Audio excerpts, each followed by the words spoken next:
सध्या आखाती देशांमध्ये युद्ध सुरू आहे आणि या युद्धाचा फटका भारतालाही बसताना दिसतोय।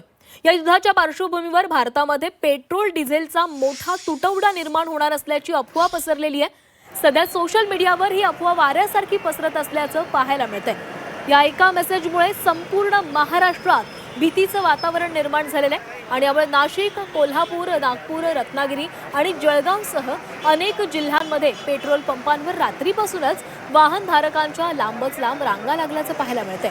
विशेष म्हणजे प्रशासनानं पुरेसा साठा उपलब्ध आहे असं स्पष्ट करूनही नागरिकांची गर्दी कमी होताना दिसत नाहीये। ड्रम, कॅन घेऊन नागरिक पेट्रोल पंपावर गर्दी करताना दिसतात।